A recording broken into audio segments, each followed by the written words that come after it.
Good morning, everybody. I'm Dr. Arun Samprati, pediatric ophthalmologist from Bangalore. So I first of all thank the scientific committee and the chairman, Dr. Partha Biswas, for giving us this opportunity to present our instruction course today. Strabismus is often perceived as a very difficult science. Means a lot of people, the moment it comes to strabismus, they just leave it off. They don't want to see the patient at all. That is probably because of the training that we have received in our post graduation and probably the interest in the subject also. But actually, strabismus is a very simple subject. It's a simple physics and maths. So if you just apply simple physics and maths, you can do wonders in strabismus. And also, it is one of the cheapest subspecialties to practice for a general ophthalmologist. You don't need to do any further investment. Suppose if you want to start your retina practice or a glaucoma practice, you have to invest in expensive equipments. Whereas here, you just need a simple accommodative targets and a prism bar, and you can start your strabismus practice. And today, all we have a galaxy of expert strabismologists who will simplify things further for you. And I'm sure after this instruction course, you should be able to start your strabismus practice without any hesitation. First of all, I would like to invite Dr. Deepthi. She is a consultant pediatric ophthalmologist at MM Joshi Eye Hospital in Hubli in Karnataka. So she'll be talking to us about how to evaluate a child with strabismus and the simple steps to follow. So over to Dr. Deepthi.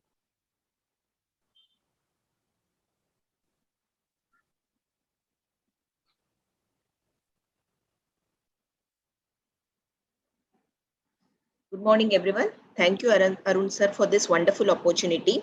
So my topic for today is strabismus evaluation simplified. Well, let us proceed stepwise. The first step would be to assess the history, followed by visual acuity, motor, sensory examination, and then dilated refraction and fundus. In step one, as soon as the patient presents to you, the most important would be to ask him about his deviation. How long is the deviation? Is it an intermittent or a constant deviation? Associated symptoms, for example, like diminution of vision, diplopia, each of these in their own gives us a lot of information with respect to whether it is an acute onset or has it been there for a long duration of the time, associated asthenopic symptoms about the refractive errors, and if there is any associated cosmetic problems like abnormal head posture, palpebral fissure changes, which indirectly may hint us to the diagnosis right at the level of the history. Vision assessment, the age appropriate vision assessment, for example, up till 2 years of the age, any of these can be used like optokinetic nystagmus, tellers or the Cardiff acuity charts. And after 2 years of the age, we can shift them to Lia symbol chart or to HOTV chart and the letter acuity once they start becoming a school going age group. So once we come to motor examination, there are few steps which we have to identify. The first question would be, is there a squint? Yes. Then what is the type of the squint? If that is found out, what's the amount of the deviation? And then we assess the extraocular muscles to assess other type of associated pattern strabismus and do some special tests before going in for the surgery. So the first question is, there a squint? Why is this question important? Because majority of the children do present to us with pseudostrabismus. So in these cases, like for example, in case of pseudoesotropia, a prominent epicanthal fold. In pseudoexotropia, the presence of myopia, hypertelorism has to be ruled out. The other aspect of is there a squint, why it is important is many times the children do present to us with abnormal head postures. We feel there is no squint, but in these cases, we need to correct the head posture, assess the squint, and then maybe the squint starts to manifest. So both the ways can be possible. There is a squint we don't see, or there is no squint we start seeing. And then we need to confirm by doing a cover uncover test. The most important aspect here is to remember that it is not an alternate cover test. You don't just go and perform an alternate cover test here. We cover the apparently fixing eye and do look at the squinting eye, whether it takes up the fixation, which tells us about the apparent vision of the eye, followed by that whether it maintains the fixation. Close now the apparently now with the eye which is fixing again, and look at the other eye and how this eye undercover starts to behave. So With this, we don't not just get the type of the deviation, the vision of the dominance of the eye or the vision of the eye. Sometimes we can even find out whether it is pseudo ESO or pseudo XT. For example, this patient was referred to me with respect to exotropia, but on cover uncover test, there is no movement, and that shows that the myopic child has got a pseudo XT. Sometimes a cover uncover test just helps us to make a diagnosis. For example, in both of these cases, there is an R over L, but in one case it is a DVD and in other case it is a SO palsy. So just by performing a cover uncover test, we can find out the diagnosis. So the cover uncover test is a very important step which gives us about a major amount of the information just by doing a simple test with a lot of concentration in the OPD. The next, once you find out what is the type of the squint, we would go about measuring the deviation, where there are two important things. The first one could be prism bar cover test, where you basically place the prism in front of the eye with the apex pointing towards the deviation or the base opposite to the side of the deviation, and we perform the alternate cover test till the increase the prism the strength till basically you neutralize the deviation, or increase it further when it actually reverses the movement. Then you can come back, and the point where it got neutralized is the amount of deviation.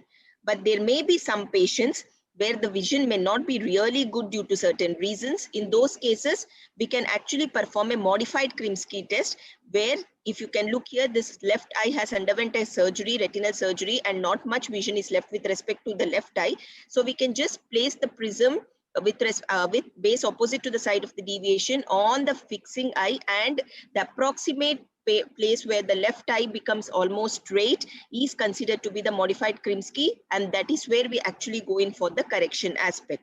So once you measure the amount of the deviation, now you have to look for the associated strabismus like pattern strabismus. Is there any A pattern, V pattern? And that could be found out by looking at extraocular movements, especially the movements of the inferior oblique, superior oblique, to look out for the associated patterns, because if these are not corrected, then the amount of the squint just by correcting the horizontal deviation may not be sufficient in majority of the patients. Whenever postgraduates or fellows are assessing the movements, it's very important to assess both the ductions as well as versions, and the similar way they would be depicting in their exams also. Ductions as well as versions. So ductions are basically uniocular and versions are basically binocular. Now, if in the ocular movement you found out there is some superior oblique or inferior oblique abnormality, you would go ahead with performing few special tests. For example, if at all you find out a superior oblique palsy, you can do an Pilchowski's head tilt test, or you can perform a double Maddox rod test to find out the amount of the torsion. If you happen to find out there is any nerve palsies, then in those cases maybe you would have to find out or plan the type of the surgery. You can do an FGT on table, in the OPD, or an FDT on table. So these are few special tests which helps us in reaching an extra 1 mile before performing a surgery on the patient. So for the rectus, it is basically lift up and perform the FDT, and for the oblique, you basically push the globe behind and then you perform the steps. You need to assess both the torsional movement for the FDT for both torsion as well as for the elevation, depression, or the horizontal movements per se. So once all of these motor evaluation has been done, then we go to sensory. There has been a question many times, why motor first and why sensory? Well, my explanation for that would be that once you know which eye is squinting, what is the approximate vision with respect to cover uncover test, at least we get to know which eye to expect sensory abnormality and what sensory abnormality to expect. Based on that, the sensory tests can be done. But there are varying explanation. Some people do perform sensory tests before motor evaluation also. So in case of patients with squint, if it is an acute squint, most common sensory abnormality would be diplopia. In case of chronic, then the adaptation would be with respect to suppression or eccentric fixation. So these are few tests which we can do in the sensory test with respect to suppression, the diplopia, or if there is an ARC with respect to the adaptation, sensory adaptation.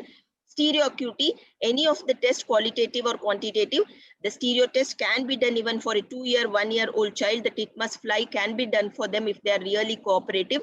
The stereo tells us whether to perform the surgery, what would be the outcome of the surgery, special procedures with respect to surgery when we are doing with them. So stereo is very important step with respect to the evaluation of the strabismus. And finally, how can we forget refraction? Cycloplegic refraction, because the abnormal refraction may be responsible for the squint, and just by correcting this refractive error, you can actually treat the squint to a vast majority of the extent in many of the patients. So finally, I would like to conclude, evaluation of the strabismus thoroughly should be evaluated. Single step cannot be done. As Sir straight, it is basically a mathematics. 1 + 1 is equal to 2. You cannot skip any one in this equation. So, but still, I think it is one of the most rewarding thing, because most of the things are done by us and not with any machines. Thank you.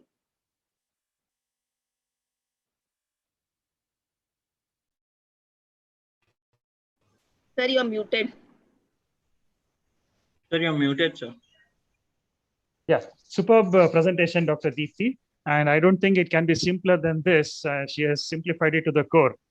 Strabismus evaluation, you have to remember our aim is, one is to diagnose amblyopia, and second is to diagnose the binocular vision abnormality. So whenever we are treating strabismus, we have to treat the amblyopia and we have to treat the binocular vision. So she has very nicely highlighted the steps. Most important is the visual acuity assessment to diagnose amblyopia, then the motor test and the sensory test, and the type of strabismus. So with that, you'll be able to diagnose amblyopia. And here I would like to emphasize the fixation pattern which Dr. Deepti mentioned. Fixation is a very simple test to diagnose amblyopia. Even in a small baby, even a 3-month, 4-month baby, you can diagnose the fixation preference, and thereby you can come to a diagnosis of amblyopia. So I think we'll have the question and answers at the end. We'll go with the next talk. I would like to introduce Dr. Kavita. She is a consultant pediatric ophthalmologist at Shankara Eye Hospital in Shivamogga. So she will be simplifying the esotropias for us. Over to Dr. Kavita.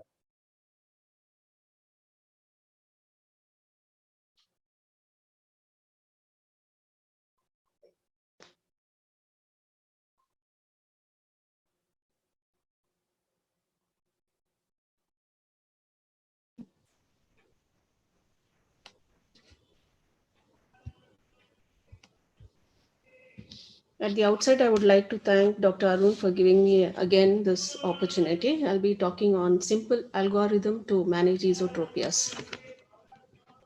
So basically, we can divide esotropias into two broad headings, that is the incomitant or the paralytic, and the comitant type, which the squint is present in all gazes. So now I'll first be talking on incomitant type. Usually we take up the comitant, but then I thought first I will talk about the incomitant type. There are two headings under which I would like to do this topic. One is investigations and management, treatment per se. So the general investigations are like, as Dr. Deepti has already mentioned, it's about examining the lid features, abnormal head posture, face turn, visual acuity, cycloplegic refraction. These are essentials in all children or all patients with squint, or per se any patient for that matter.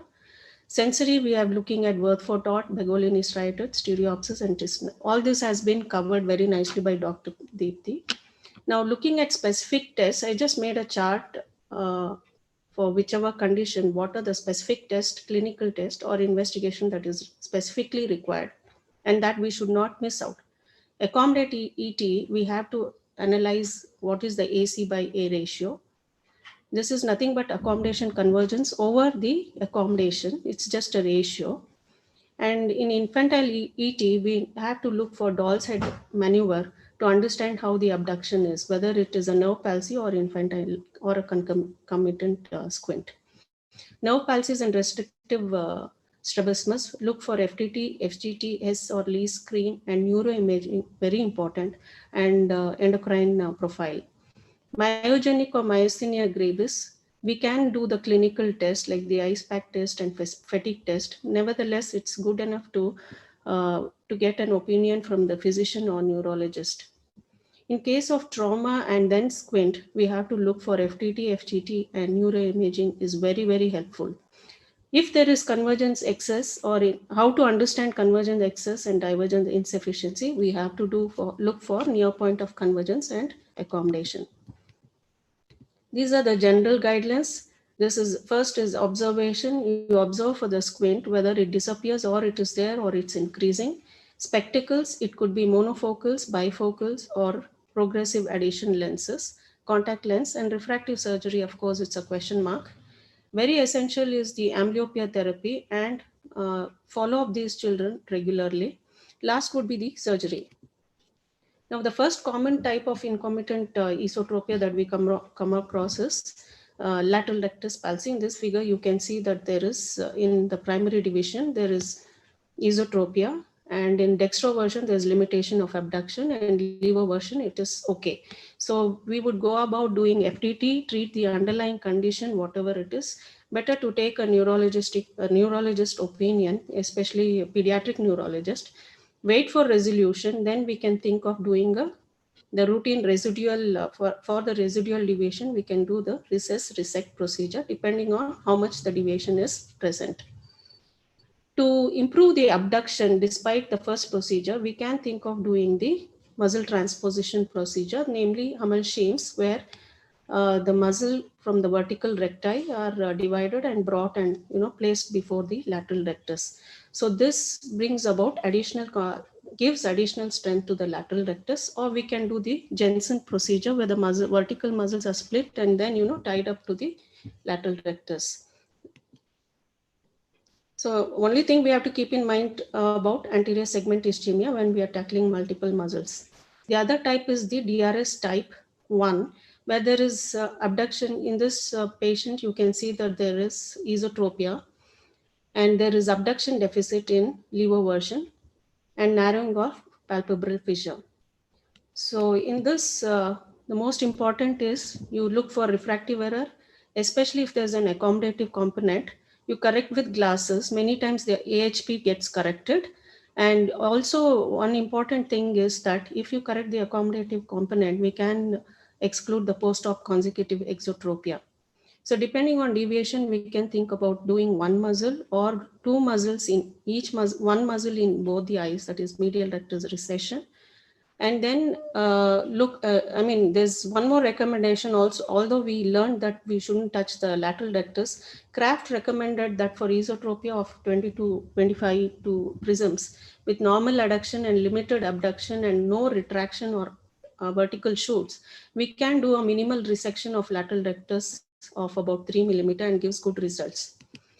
If it is associated with vertical shoots, we should think of doing the bisplit, that is lateral rectus is recessed and divided into two equal halves, and then it is placed across 10 to 15 millimeter across. If there is oblique overaction, we can think of tackling the obliques, do the weakening procedure on the obliques. The other conditions are the myogenic causes. Commonly we encounter is myasthenia gravis. This is very easily detectable in clinic, but only thing we should have high degree of suspicion. This is well treated with medical treatment. Take a neurologist or physician opinion. Traumatic laceration and esotropia, it depends on the nature of trauma. We need to do neuroimaging, and this requires an orbit oculoplasty surgeon as well. Multiple surgeries may be required. Congenital causes, wait and observe, and then take a call on the squint that is persistent. Then we can do the cosmetic surgery. Myopathies, especially that we see is CPEO. We can think of crutch classes, cosmetic surgery, and also most important is to take a pediatrician opinion. Strabismus does not mean surgery all the time. Most important, rule out pseudostrabismus by help of family history, simple clinical pinch test, and serial photographs. Now coming to concomitant esotropia, there are two types broadly, accommodative and non-accommodative. There are various types under each category, which I'll be talking about it. Accommodative esotropia, first is the refractive error type that is associated with it. You do a full cycloplegic refraction and you know that you can get this corrected with glasses. Anything more than 2.5 diopters, you can correct with glasses. It can be fully corrected or partially corrected where there is residual squint. Then if there is partially squint which is remaining, then we can think of surgery in this. It's well corrected here. The other entity is that there is ESO deviation which is more for near. If it is more than 15 diopters, think of bifocals. You start with 2.5 diopters. Typically, you give the executive type, which is not available now. So we think of D bifocal or progressive addition lenses. Now, coming to the various non-accommodative ETs are the essential infantile ET. This is, once you consider that there is no refractive error, there is cross-fixation, it is clinical diagnosis, we can think of doing surgery. Bimedial recession is the opted method. The other one is the essential acquired, which starts off late. So neuroimaging is required for this condition, and then you can think of surgery. The other variants are nystagmus blockade and Angett's syndrome. Acute onset, rule out neurological causes, wait for a while, and then take up for surgery. The various other types are sensory ET, cyclic ET, consecutive ET. All of them need observation, and then we can think of surgery. But most important is to establish consistent readings of the prism deviations and whether both doctor and family are Sorry to comfortable. interrupt, ma'am. Yeah, done. I'm done. Ma'am, the time is up. Yeah. Yeah, I'm done. Early surgery, of course, has greater advantage to take. When in doubt, repeat refraction. Watch on bifocals. Consistent measurements of the deviation before surgery is required. Regular follow-up. And be prepared for post-op surprises, especially consecutive exotropia, as you see in this below picture. Thank you. Thank you, Dr. Kavita. That was an exhaustive presentation on esotropia in a short duration. Here, I would like to tell all the participants, like the most important is the esotropias are actually the more common type of deviation in children, and they are more dangerous than the exotropias. Why? Because esotropias, they start very early in life. So many of the times before the first 6 months of life, the esotropias will start. And because they start early in life, they disrupt the binocular vision and they cause very dense amblyopia.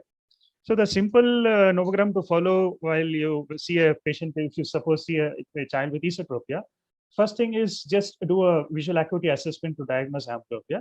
Second step, do a cycloplegic refraction, look for hypermetropia. So if there is a significant hypermetropia, you correct the deviation with glasses. And if the deviation is fully corrected with glasses, just continue with the amblyopia therapy and glasses. If the deviation is not corrected with glasses, then go for the surgery. So that will be a very simple algorithm to manage a case of esotropia. Dr. Murali, any additional inputs regarding esotropia? One more, good morning, everyone. One more important thing that I wanted to add was that botulinum toxin is a very useful option in acquired comitant esotropia, especially like if it is less than 1 year, we can consider botulinum toxin. So botulinum toxin can. Yeah, so we'll go on to the next topic. First I said the strabismus is perceived as a difficult branch in ophthalmology, and in strabismus, vertical strabismus is perceived difficult. So many people, moment they see a vertical strabismus, they get confused and they give up. And to simplify that, we have none other than a prolific strabismus surgeon, Dr. Muralidhar, who is a consultant pediatric ophthalmologist at the Eye Foundation in Coimbatore. And he will be simplifying how to not to panic when you see a vertical strabismus. Over to you, Doctor. Thank you, Dr. Arun, for having invited me, and a very good morning to everyone. So I shall try to cover vertical strabismus to the maximum extent possible within the time. So vertical, these are the following etiologies that, common etiologies that you get in the clinic: paralytic, restrictive, or comitant. So in history, what I want to specifically highlight is that you need to ask for history of malignancy, trauma, and in the present scenario also of COVID.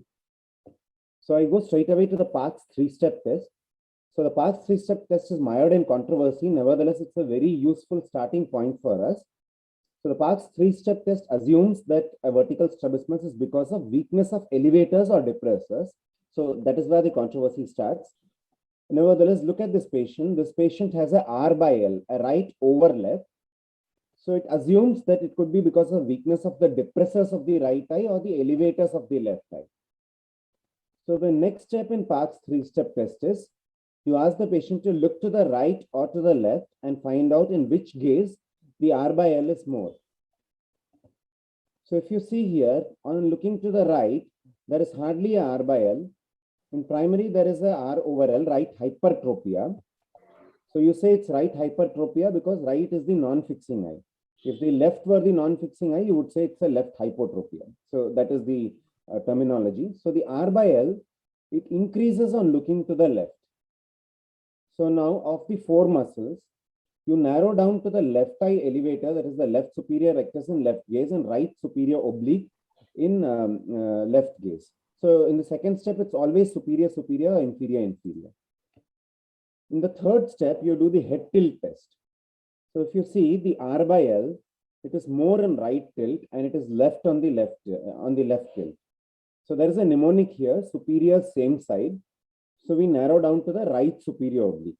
So if it were the left superior rectus, it would be more on tilting to the left. Please remember that the three-step test is primarily for the oblique because they contribute maximum to the torsion of the eye. So it is not a very valuable test for the vertical recti. So it could be for the right superior oblique or for the inferior oblique, but inferior oblique isolated palsies are very rare. So primarily the test is for the superior oblique. So the next step, as Dr. Deepti has already covered, is evaluation of the ocular torsion. So this patient had a right superior oblique palsy. Use a red and a white Maddox rod. Dr. Kushner believes that you should use two red Maddox rods. So here, if you see, the patient is able to see the left streak of light as parallel, whereas the right, we have to turn it outward a little bit to make it parallel. So the patient has right extorsion, which is consistent with a right superior oblique palsy. Superior oblique palsies, most of them are congenital, or they could be compensated congenital and could decompensate following trivial head trauma. So these patients typically have a head tilt away from the side of the parietic muscle. So this is a patient with superior oblique palsy. Note the right inferior oblique overaction. The right superior oblique underaction may not be, I'm sorry, I'm really sorry. The left superior oblique underaction and a left inferior oblique overaction. So the superior oblique overaction may not always be very obvious. There comes the role of the three-step test. You also need to do it on up gaze and down gaze to further confirm it. These are the cardinal gaze deviations and the right and the left head tilt. If you notice, the L by R is maximum on looking to the dextrodepression. So you have to address that. So we did a left superior oblique tuck and a right inferior rectus recession. The head tilt is fully corrected. And if you see, this is the inferior oblique overaction, which is also addressed. And the superior oblique underaction, which is also addressed by this LSO tuck and a right IR recession, which is based on the NAPS classification of superior oblique palsy. So bilateral acquired superior oblique palsies present a unique problem. It is difficult to achieve committance in all directions. So they typically present with what is called an arrow pattern. The patient doesn't have any deviation on straight ahead gaze, up gaze, but on looking down, these patients tend to have a esotropia. So you have the choice of two procedures. Bilateral Harada-Ito procedure. You need to do that on an adjustable procedure. I would recommend only very experienced surgeons do that. And the other is a bilateral inferior rectus recession because the inferior rectus recti are adductors in down gaze. So when you recess them, the arrow pattern gets at least partially corrected. So the field of binocular vision would improve. It is difficult to achieve committance in all directions. So here I would also like to point out, bring your attention to this this problem also. This patient had acquired, this patient suddenly developed diplopia out of nowhere, and there was no history of trauma, malignancy, or surgery. So if you see here, this patient has a typical Y pattern exotropia and a downshoot on adduction of the right eye. So she allowed me to do a forced adduction testing, which was positive, and we made a diagnosis of acquired Brown syndrome. And the superior oblique muscle is inflamed here. It's a myositis, superior oblique myositis. And the patient did very well with steroids. Hess charting is a useful ancillary test.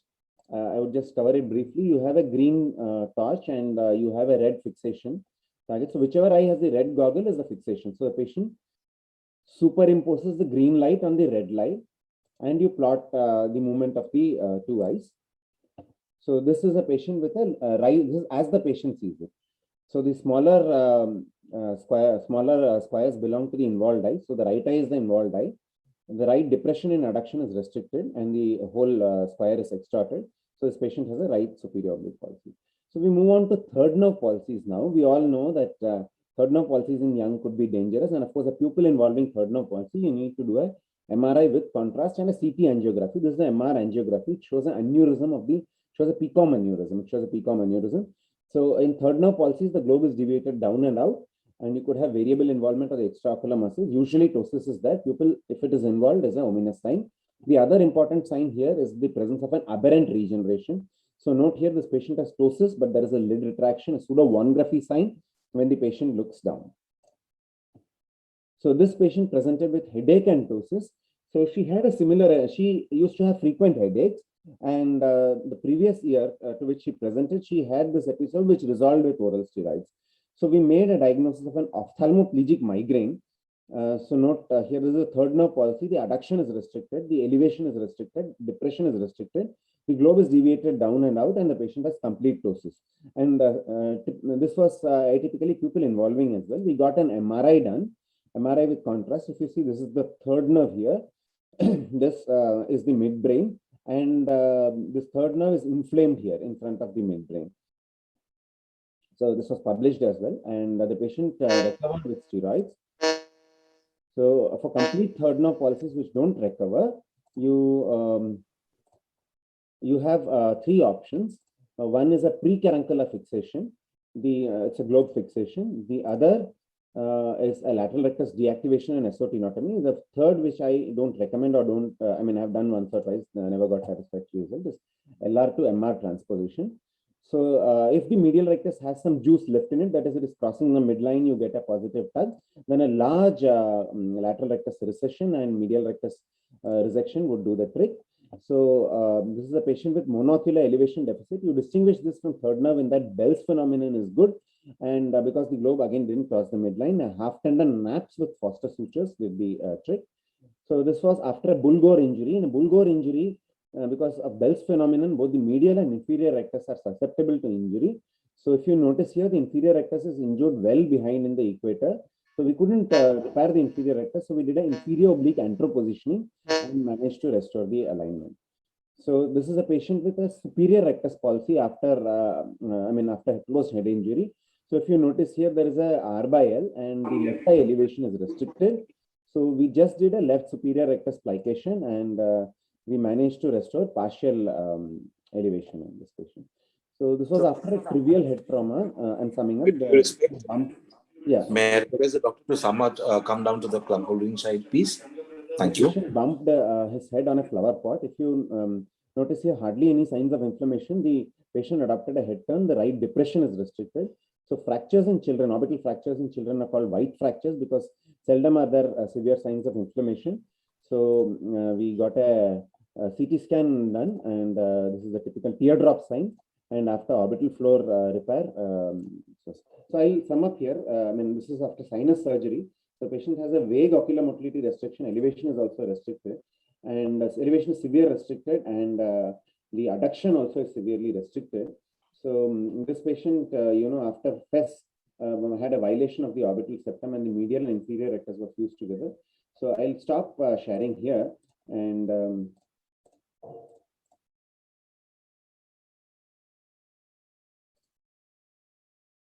yeah, thank you, Dr. Murali. That was an excellent presentation. To simplify things further, what I would say is, like, whenever you see a vertical strabismus, the rule is it is superior oblique palsy unless it is proved otherwise. So you can just assume these rules so that it's easy for you to approach when you see the vertical strabismus in a clinic.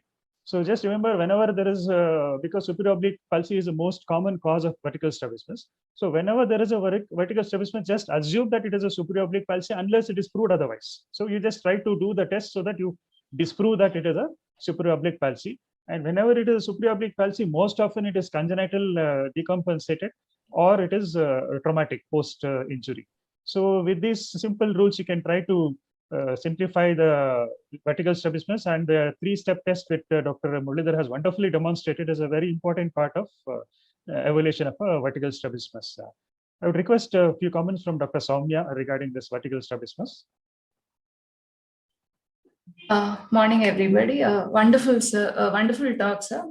Apart from what has already been mentioned with respect to this, the only crux of it would be though Hess charting or path 3 step may not conclude single muscle, and there may be multiple muscle involvement, which we may not know in the beginning when we start off PAC 3-step test.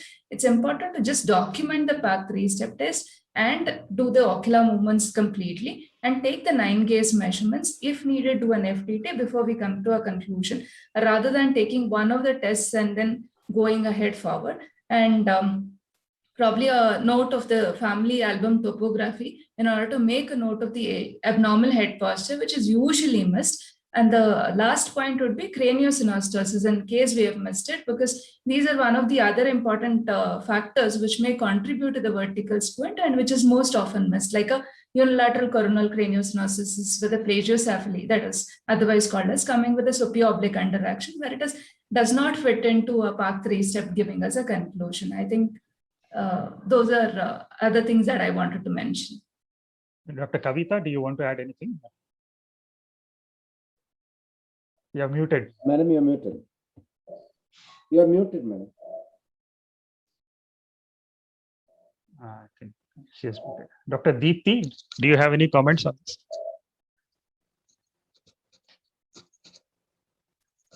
I think it is more like a fear Yeah. that we might miss out one or two things. But I think in case of any doubt, that's what I do. I call back the patient, then examine. I examine and then I ask somebody else to re-examine so that we don't miss out on, or we are biased in the initial few steps itself, that this could be the diagnosis. I Right. think So common there is mistake no- that we do is first we want to jump to conclusion rather than looking at the findings. Correct. We So need there is no need to document panic. it. Yeah, we no need to panic. This is what I want to tell. Correct. And especially if it's a VIP patient who has sustained some road traffic accident, and that's it, like right from the OPD registration, it starts off, and then we will be under some kind of, though you don't want to take any stress, there will be some apprehension whether we will make the right diagnosis or not. And since it's a tertiary center, we are expected to give the best. So I think the first is to do self-talking, say that we have found these findings. As Soumya said, we will just jot it down. Probably now that all of us have smartphones, we can make a video of it, then recheck on that. And then best is to follow up, I feel, before really we jump into any diagnosis. I And think that's very, the other thing which practically I have found difficulties is getting the neuroscans, the right ones. What Dr. Murli has shown was a good, very good ones. Many times, the reporting is also not the way we want. Where we are expecting fractures, what they report is totally different. Recently, we had the same type inferior rectus, which has got trapped in the floor of the orbit. We really didn't get good pictures. So, but whatever it is, we did the surgery. But these are the things that we should look into and have it in mind. very nice. I think that's very important. You don't need to panic. Best thing is to record it. You just record the movements and call back the patient. See, you don't have to diagnose on the first visit itself. There is no this thing like that. You just do the initial assessment, record it, go back and see the videos and see now you have excellent YouTube videos also available. You can just see the deviations or you can discuss with your colleagues. You can send it to the seniors. So I think that's very important point to record it and analyze it again. Dr. Deepti, any comments on vertical strabismus? Sir, I think that sums up most of the thing, because whenever let's just forget ourselves. It's mostly because when I'm teaching my fellows and when I'm teaching my PGs, that is the most scary thing for them. Whenever they see a vertical strabismus, the first thing is they freak out. So I think the most of the things which Muralidhar sir has summed up is very important. I tell them that it's either an oblique or a rectus. So the superior or the most, in case of superiors, I mean obliques, it is mostly superior. So just go around and check for superior oblique. Otherwise, then come back to the rectus part of it.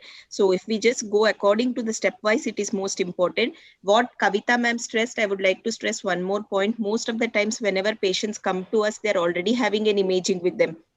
Like recently, a patient came to us with the CT and the muscle entrapment was not at all picked up on that. It was a very minute muscle entrapment. And when I asked the patient, at least for this one part, I know there is a fracture, but to look out for the muscle, I need a small MRI changes in this. But the patient was already like, I have done most of the imaging part of it. So I think one evaluating for the general ophthalmologist, one point is that, yes, for the trauma part of it, the CT is definitely the best option. But there are sometimes that some small minute IR entrapments cannot be picked up in the CT. And in those cases, we may have to proceed with the MRI, just to very minute. Majority of the time, the IR entrapments are picked up in case of CT. But this boy, I really struggled that there was an up-gaze restriction, but that entrapment was not picked up in the CT. So to convince them for the further step before going ahead with the surgery was really tough. But nevertheless, I think nothing. There is no need to panic with currently with all the radiologists also knowing that how to look out for the ophthalmic muscles and all those things. I think things are quite easy now. Thank you, Dr. Deepti. I think we'll go ahead with the next one. Next, I'll be presenting the topic on restrictive strabismus because my teacher, Dr. Kalpana Madam, she is due to personal reasons, she is not able to attend this conference this time. So I'll be talking about restrictive strabismus. So restrictive strabismus includes a gamut of conditions such as the Duane's retraction syndrome, the Brown syndrome, and all the other things. So basically here, there is a mechanical restriction to the movements of the eye. So there is a mechanical restriction to the movements of the eye. So it should be differentiated from a paretic strabismus. Dr. Muralidhar has told about vertical strabismus where there is paretic components involved. So three things which can help in differentiating this from this thing is the saccadic velocity, and then the lid fissure changes. And third is most important is the force reduction test, which Dr. Deepti has very nicely demonstrated. So with this, we can differentiate the restrictive from the paretic strabismus. So these are the different types of restrictive strabismus, like as I told, the Duane's, the Brown's, congenital fibrosis syndrome, the orbital floor fractures, and the thyroid ophthalmopathy. Coming to the most important, I'll be concentrating only on Duane's retraction syndrome. So basically, this is an innervational abnormality which happens probably during the 4 to 8 week of gestation. So there is either an injury or a maldevelopment of the abducent nucleus and the nerve itself. And because of that, the fibers from the oculomotor nerves, the third nerve. So the third nerve goes and innervates the lateral rectus muscle. So that is the reason why all these problems will start. We have to always remember that regardless of the type of Duane's, whether it's a type 1, type 2, type 3, it's always the lateral rectus muscle which is at fault. So we should always remember this point. It is always the lateral rectus muscle which is at fault in a Duane's retraction syndrome. So lateral rectus may have anomalous innervation, or it may have mixed anomalous and subnormal, or even a normal innervation. But it's always the fault in the lateral rectus which causes the problem. And we should remember that medial rectus is never at fault. It's always the lateral rectus. So I want to emphasize this point. That's why I'm repeatedly telling this one. Clinical features, basically Duane's retraction syndrome is characterized by a limitation of abduction. And when the patient is trying to abduct, there'll be a widening of the palpebral aperture. And when the patient is trying to adduct, there'll be narrowing of the palpebral aperture. So these are the classical Duane's retraction syndrome. You can see in this video, this patient is trying to, this is a different type 3 type of Duane's retraction syndrome where there is both restriction of the abduction as well as the adduction. So examination, I think Dr. Deepti has very nicely highlighted the steps of examination of a strabismus. But here in this particular Duane's retraction syndrome, I would like to emphasize one important thing is to look for the head posture and check for the fusion. So whether the head posture is because of the fusion, whether to have binocular vision, the patient is having the abnormal head posture. And we have to check for the ocular motility to know the anomalous lateral rectus neuromechanisms, because that will be important when you are planning for the surgery. Another important feature of Duane's retraction syndrome is the upshoot. So when the patient is trying to look up, adduct and look up, so you'll have an upshoot, or sometimes it may go downwards for the downshoot. So basically that is because of the slipping of the lateral rectus over the tight lateral rectus over the globe. So here you can see this patient. So she's trying to, then you can see the left eye, it's overshooting. So this is a classical upshoot in a Duane's retraction syndrome. You can see the narrowing of the palpebral aperture also, and widening of the aperture on abduction. So this is a classical type 1 Duans with a upshoot. So you can see the upshoot here. It's very nicely seen there.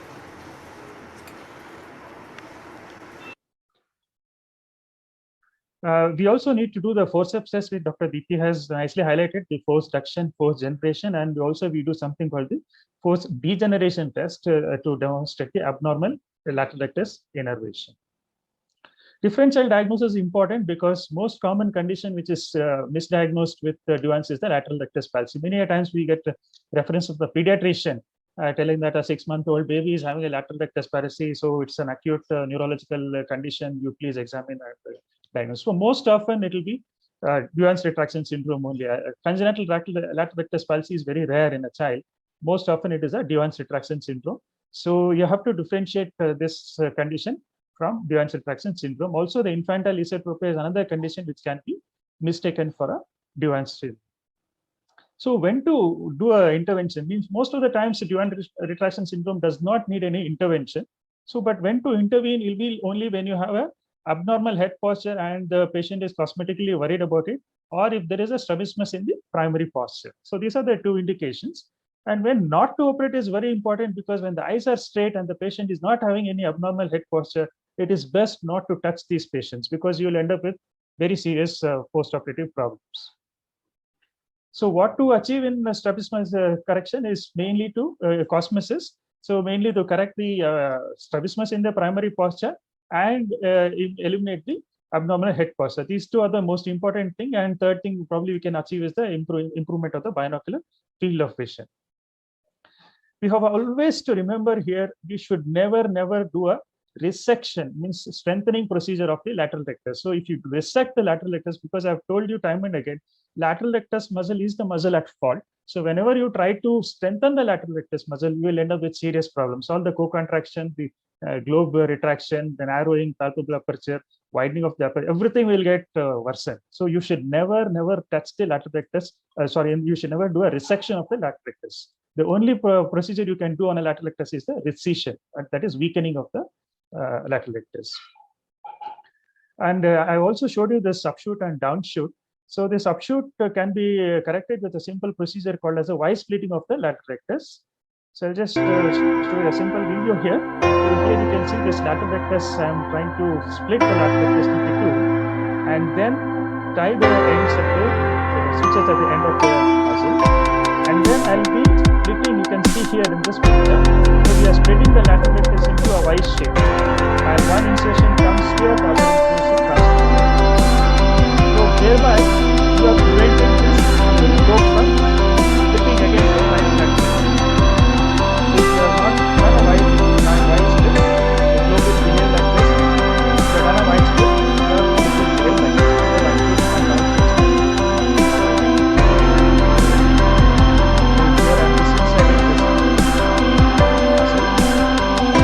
Addition also prevent the lateral rectus muscle. It is important to remove all those additions. You split the muscle and suture it right apart. So the globe doesn't split over the spine. We are doing a resection as a Y split.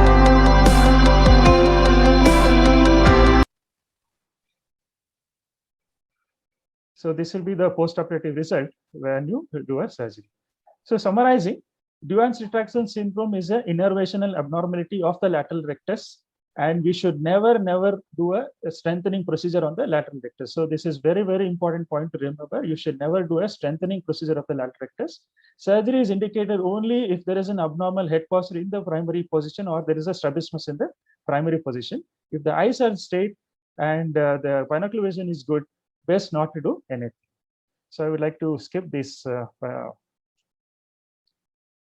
Brown's syndrome and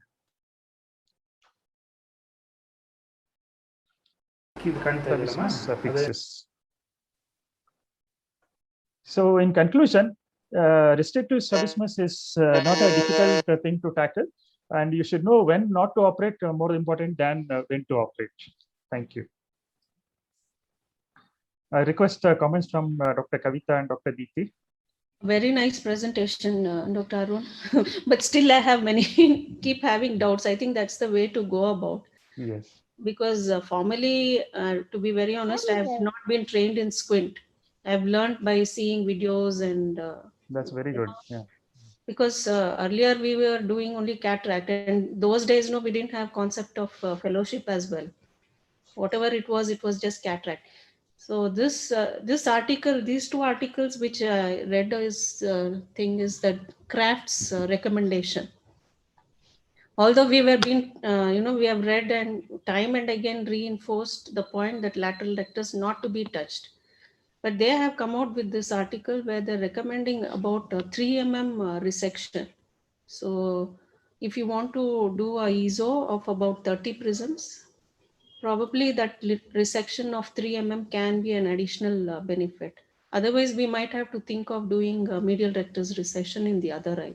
I don't know whether how successful. Yeah, no, this is. basically, I didn't want to confuse the postgraduates and the general correct, ophthalmologists with that. correct. So the take-home message should be not to touch the Yeah, lateral rectus resections, so that we don't end up with complications.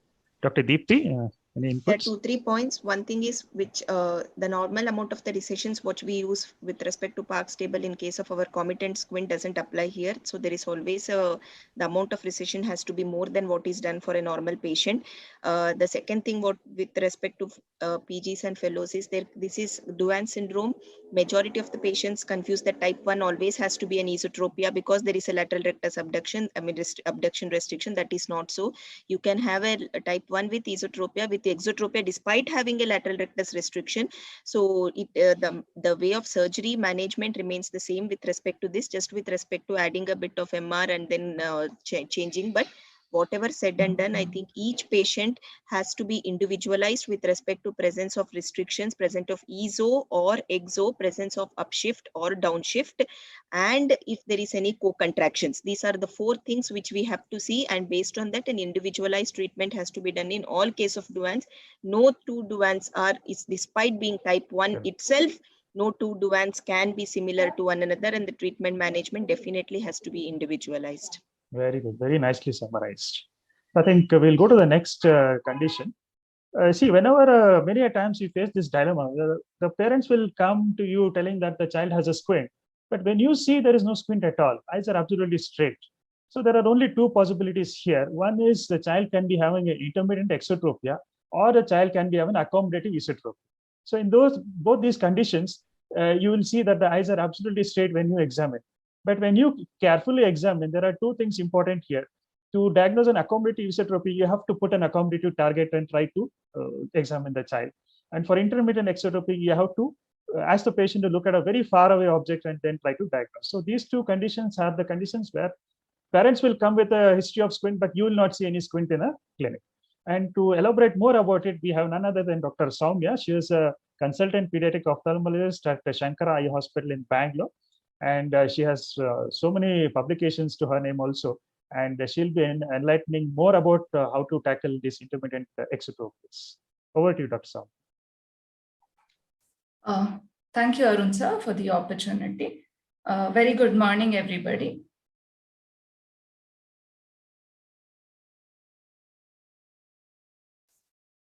So the topic of discussion today would be when to intervene in intermittent exotropia.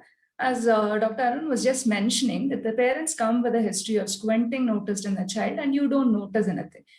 Carefully observe this child, that the child squints for a minute or a second and then blinks and then the eyes are back to normal. So this is what the condition of discussion today, that is the intermittent exotropia. So when do we intervene in exotropia leads us to another question, that why do we want to intervene? And if so, what intervention are we planning to do in these children? So let's answer one question by other. Why do we want to intervene?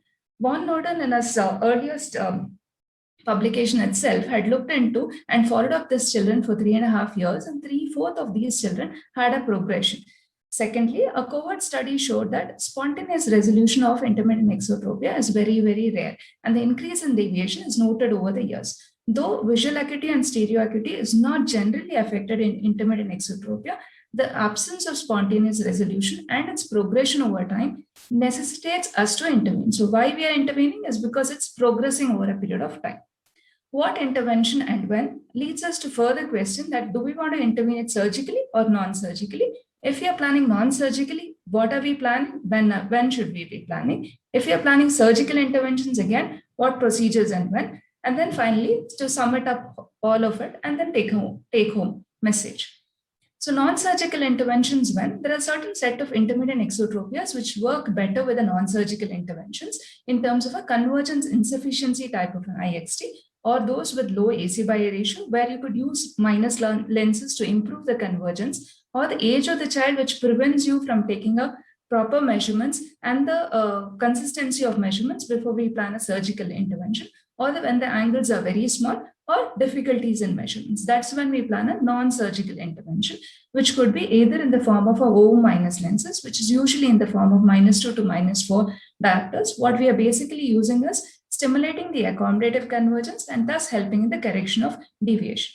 OO minus lenses have been used from very long time. The recent studies about OO minus lenses give us more insight into it. The OO minus lenses, when they were used with the prisms, definitely improved the control of IXT. There was an RCT which was published recently in JAMA 2021, which showed that these O minus lenses definitely improves exotropia control for distance in the age group between 3 and 10 years. But when we stop the O minus lenses, the control has gone back again. So the improved control persists only as far as we are using the lenses, does not persist beyond that. Further, they were also noted there is an associated greater myopic shift, about a 1/3 of diopter. So in these children, that's an additional thing that we'll have to consider when giving O minus lenses. Second thing is a part-time patching. There's an RCT which is done by the PEDI group where they looked at part-time patching up to 3 hours in a day, either unilateral or part-time, depending on the treating physician. They noted that the deterioration of IXT was very uncommon when the child was less than 3 years. But here, the deterioration was only measured with the help of motor control. The sensory in terms of drop of stereo acuity was not a part of their methodology. That has to be taken into consideration. When we looked at part-time patching in 3 to 10-year-old, they noted there is a slight deterioration rate, which is lower when in an observation group compared to the patching group. So patching definitely helps to an extent, but not to a great extent, and can be an option in a younger child. The third most important thing is a convergence exercise, which can be in terms of a Brock string or a CAD card or a prism convergence exercise or a red filter convergence exercises. These come into play in terms of convergence insufficiency type of IXT. And this is a video showing about CAD card exercises. You ask the patient to fuse both the incomplete CADs. Once they have fused it, take it closer to whatever extent that is possible and maintain the fusion. Then move the card along to note this amount of convergence which is achieved. Next, coming on to surgical interventions, when do we plan? It depends on a lot of factors or a baseline factors collected in terms of age of the patient. Is there a control of XT which is deteriorating? What is happening to the stereopsis in a child at distance and near? What is happening to the angles? Are the angles increasing over a period of time? Lastly, about the quality of life. Let's look at the age of the patient. When we look at the age of the patient, there are reports which say that early surgery, less than 4 years, is not usually advocated, primarily because of overcorrection, which can lead on to ET. And we know that the esotropia is more amblyogenic than an XT, where the vision and stereo acuity is considerably maintained even for a long duration of time. So that prevents us from thinking, should we delay the surgery? There's a secondary analysis of a pooled data from an RCT from PEDIC study, which threw us some light on this. What they did basically was that looked at age and other factors and its association with suboptimal outcome. They noted that when they looked at the outcomes were a little better who underwent surgery between 3 and 5 years compared to those who underwent surgery between 5 and 11 years. Though this study was not basically aimed at looking at whether early surgery or late surgery is better, but then found evidence that the early surgery may fare a little better than a late surgery. Further, the modification of the standard tables may be advocated when you are doing a bilateral LR recession, especially when the child is above 12 years compared to 7 years or lesser than that, where a standard table works better. Control of IXT. Control can be measured either with Newcastle score or with the office-based control. Newcastle score basically looking at how the home control is, how the clinic control is for distance and for near, and the office-based control giving us a gradation between 0 to 5. How the control can affect an IXT, we would be talking about it. Look at this child. The child breaks with a single cover. She refixes back once she blinks. So the control of the squint is largely better. The same thing also happens when she looks at near. Now, when she's looking at near again, she breaks with a single cover, she blinks and comes back to normal. So the control is definitely better in this child or good in this child. Next, looking at the other patient, which is basically, look at the control here. He breaks with a single cover. He does not refixate at all. So the control here is definitely poorer. So when we look at the control affecting the IXT or its pathogenesis and treatment, we have an excellent article from Peddy Group again, which looked at how the control, angle of deviation, and stereo acuity helped in managing or helps in predicting the diagnosis or management. What they concluded was also interesting. They gave us 6 patterns which is possible, which can either control affecting the angle or stereo acuity or otherwise. So in simple terms, poor stereopsis does not imply large angles, and large angles does not imply necessarily poor control. So control, angle, and stereo acuity can act independently in terms of management of IXT. What exactly that we are trying to say is basically that look at this chap who breaks with a single cover to a very large angle XT. Live him for a while, then he comes back to orthotropia almost. So that is what we say, the large angle can have still a very good control. Unlike this child, look at it. This child breaks with a single control, has very, very small angle. However long you wait, she's not able to bring back her squint. So small angles need not mean good control. So when do we operate? If the age is more than 4 years, if there's worsening of control, if there is a poor control or a constant squint, there's a large angular squint, or there is a drop in stereo acuity or development of suppression. So individually, all of them contribute to or maybe a leading factor to take it up for surgery. What procedure to choose largely depends on what type of squint it is. If it's a basic XT, convergence insufficiency XT, or a divergence insufficiency type of XT. An elaborate classification also can be used. Looking at the basic XT, we can do either a bilateral procedure or a unilateral procedure. Unilateral procedure is known to overcorrect, and bilateral recessions are known to undercorrect. So, but the RCT, when has recently been published, when they looked at bilateral versus RRR, 3 years outcome is almost the same. So you can choose either the procedure in a basic type of IXT. When a divergence exists, you can either do a bilateral procedure, LR recession, or you can augment it, or sometimes you can use a Fardens if there is a high ACY ratio.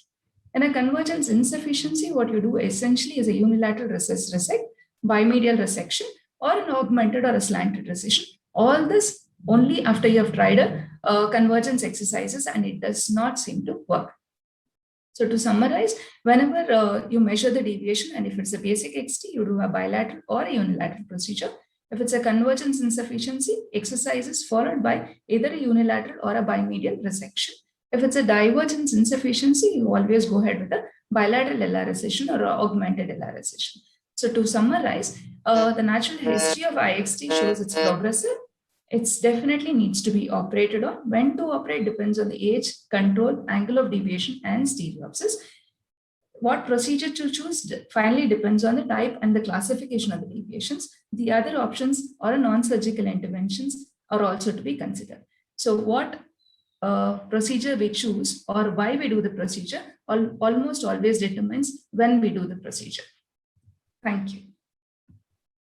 Thank you, Dr. Soumya. I think that was an excellent presentation on intermittent exotropias. So here, I think the most important thing to remember is like whenever you have an intermittent exotropia, as Dr. Soumya said, it's the frequency of the squint which is more important than the deviation. Like suppose if the frequency is very frequent, and even if it's a small angle, it's as damaging to the binocular vision as a large angle exotropia. So frequency is more important than the angle of deviation. So I think with that, we'll go to the next final presentation of this instruction course, that is the principles of strabismus surgery. So you have evaluated the strabismus, you have come to a diagnosis of what strabismus it is, and then you have decided that this patient requires surgery. So then what you do with the strabismus. So basically the aim of strabismus surgery is, one is the weakening of the muscle. The aim of strabismus surgery is to correct the misalignment and restore the binocular vision. So before that, you should have treated the amblyopia. The timer is to be changed. This is a 15-minute talk. And so in this, we are doing something called the weakening procedures. The strengthening procedures are modifying the plane of action of the muscle. So what are the indications of for strabismus surgery? One is for improving the cosmesis, relieving asthenopia, eliminating diplopia, restore the stereopsis, correction of abnormal head posture, as I said with the Duane's retraction syndrome. Strabismus surgery is actually technically not difficult. I'm assuring you, all of you, if you are a good SICS or a phaco surgeon, you can definitely do a strabismus surgery. In fact, in Western countries, in Western countries, people are initiated into strabismus surgeries first before they are given cataract surgeries. But unfortunately, in our country, it's opposite. Most important, pre-operative planning is the most important part of strabismus surgery. Strabismus surgery itself is not so difficult. So a complete knowledge about the anatomy and physiology is absolutely essential. Which muscle to operate, how much to operate is more important than how we operate. Instrumentation is very simple. You just need an SICS set. Only additional probably will require a caliper and muscle hooks. Anesthesia, most often in adult patients, we do a peribulbar anesthesia. In children, we do general anesthesia. Some people do topical anesthesia also, but whatever the type of anesthesia, you have to have an anesthetist by your side, because anytime you can have a cochlear cardiac reflex and end up with a serious problem. Sutures, we use the 6-0 Vicryl. This is the most commonly used double arm 6-0 Vicryl with reverse cutting suture. Sometimes you may have to use a non-absorbable suture as well. So needle placement is very important. We go at a depth of about 0.2 millimeters, about 1/3 of the depth of the sclera, and we take a 1.5 millimeter long bite. And this is very, very important, because taking the scleral bite, that is the most important part. So that's why I would request all of you to do strabismus surgeries only under a microscope with a good magnification. So here we can see the types of incision, the conjunctival incision. One is the fornix-based incision, as the other is the limbal-based incision. For beginners, I will always recommend using a limbal-based incision, because this gives a wider exposure and you can see the muscles nicely. Fornix-based incision may be more difficult. Now, coming to the choice of surgery, as I said, we are doing either a weakening procedure, strengthening procedure, or a transposition procedure. We are changing the direction of the action of the muscle. Coming to the weakening procedure, the most commonly done weakening procedure is the recession. The other procedures are less commonly done. And the strengthening procedure most commonly done is the resection or the plication. Sometimes you may have to do tucking, like in a superior oblique procedure. And vertical transposition, I think Dr. Kavita has nicely demonstrated the transposition procedures. Coming to the most commonly performed procedure is the recession procedure. So in recession, we are going to shift the position. Means here, this is the insertion. You cut the muscle from that place and shift it backwards. So effectively, you are weakening the action of that muscle. So this is the procedure of recession. So you can see I am doing a limbal incision.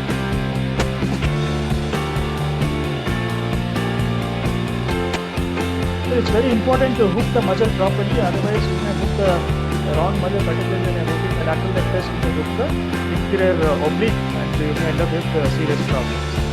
So I use a single arm suture at the two ends. Some people use a double arm suture with a central bite also.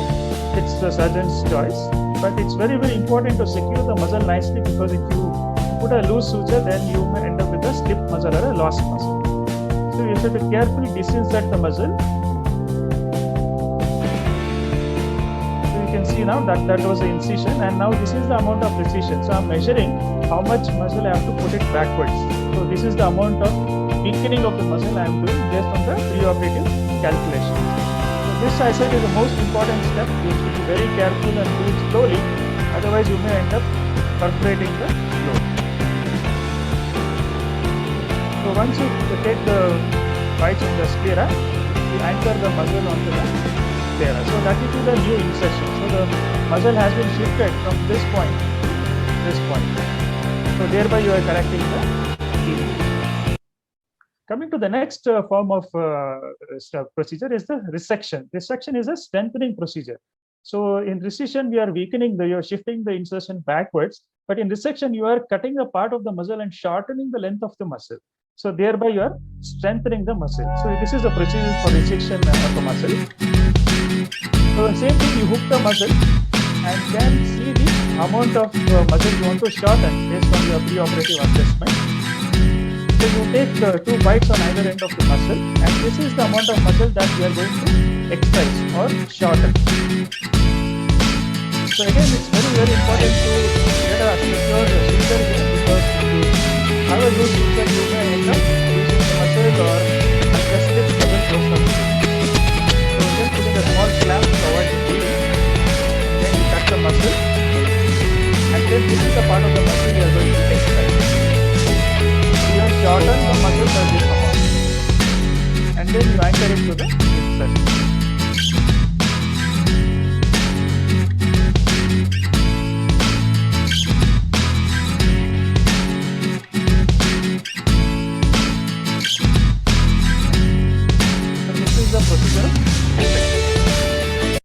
Next strengthening procedure is a plication. So here what we are doing in resection, we are cutting this muscle and discarding this part of the muscle.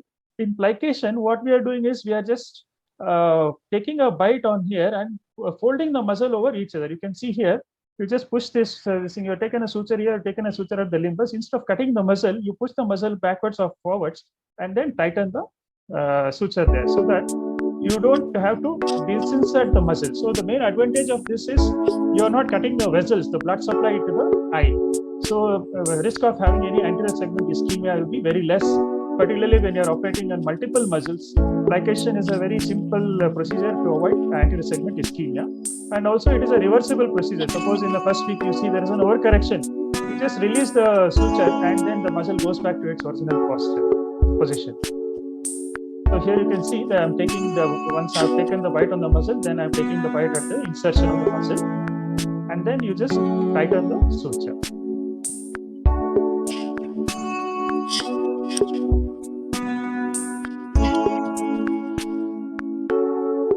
So you can see this muscle is folded there. So initially you have a small bump there, but over a period of time that will get resolved. And results are almost as good as the resection, but with the advantage of not interfering with the blood supply, and second thing, there is no risk of having any slip muscle or a lost muscle.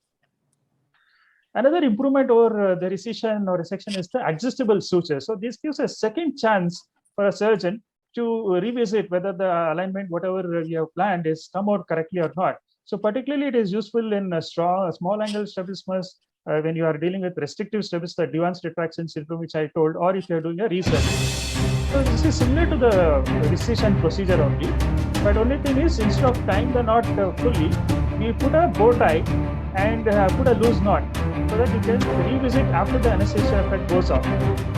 So here you see I can take in the bite on the insertion instead of taking the bite at the intended point of resection. So suppose if I am doing a 7 mm resection, instead of going 7 mm from the limbus, I am taking the sutures bites at the limb insertion itself. So I'm just securing it with a double bite so that you don't have a slip muscle. So you measure the amount of precision, whether intended, whatever you want to do, and then put a knot and then put a bow tie. So you're not tying the knot here, you're just putting a bow tie. So that what you can do is you can release this bow tie and adjust the amount of precision after the anesthesia effect wears off. So fortunately in this patient, the alignment was perfect. There was no need to adjust it. So I just release the suture and then tighten the knot there. So this gives a second chance for the surgeon to revisit whether the intended result has come or not. So particularly useful for beginners where we are not sure about the nomograms. Coming to the oblique procedure, the most commonly done is the inferior oblique procedures. So in inferior oblique procedure, basically the most commonly done procedure is the resection. So whereas you are shifting the insertion from here to actually it inserts just below the lateral rectus muscle, and then you are putting it back near the insertion of the inferior rectus. So this is a resection of the inferior oblique. And you have something called the anterior position of the inferior oblique, particularly for elevation problems. The severe inferior oblique overactions, you do the anterior position of the inferior oblique. And also sometimes we do a myectomy where you cut a part of the muscle and release it. And of course, this is a different procedure. I don't want to confuse you with this. This is a basic inferior oblique procedure. The most important thing is to properly hook the inferior oblique muscle. So you can see here this pink strand, that is the inferior oblique muscle. It's normally a thick muscle, but you should be very, very careful while hooking the muscle, because many a times you may hook only a part of the muscle. And also it's important to note the vortex veins there. You should not damage the vortex vein while hooking the muscle. So it's very, very important to visualize it fully. That's why I said strabismus surgery should be done only under the microscope and with a good magnification. So you gently hook the muscle there, and you should be sure that you are hooking the full muscle. And then you put another hook to free the muscle, because you are doing a myectomy. I am doing a myectomy procedure here where I am excising a part of the inferior oblique muscle. Many people don't do myectomy procedure because resection is a more physiological procedure than a myectomy procedure, because this is an irreversible procedure. But however, it gives very good result in very severe inferior oblique overactions. So I'm putting 2 clamps on either ends, and then this central part of the muscle I'm going to cut it. So this is a myectomy.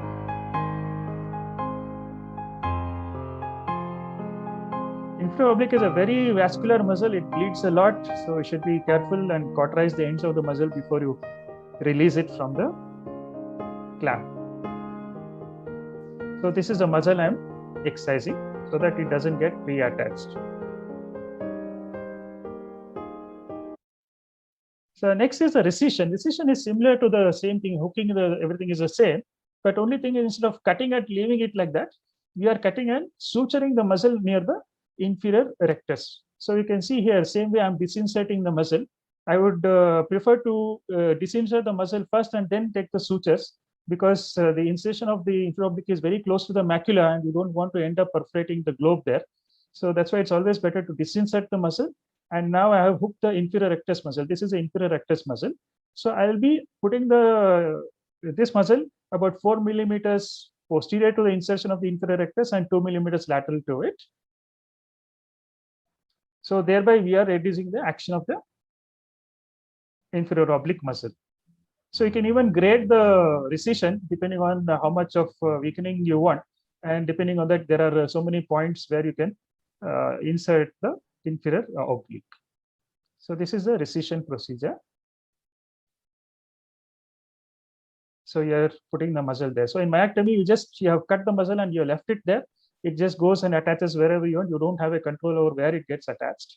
Whereas in inferior resection, inferior oblique resection, you are more controlled. You know where exactly you are putting the muscle. And the last inferior oblique procedure is the anterior positioning. This is very similar to the resection procedure, but only the point of where you put the muscle is different. So here you put the muscle just adjacent to the insertion of the inferior rectus muscle. So you can see this is the inferior rectus muscle, and just adjacent to the inferior rectus, I am suturing the inferior oblique. So this gives a better effect to control the inferior oblique overaction, particularly in elevation.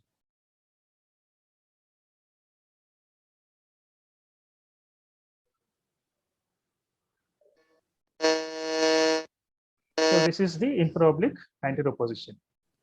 So strabismus surgery, there are multiple factors which influence the result. Most important, I would say, is the preoperative assessment. That's why I said preoperative assessment is extremely important in strabismus surgery. It's, I would say, more than 50% of the strabismus surgery. So if somebody says which muscle to do, how much to do, it will be easy, very easy for me to do the strabismus surgery.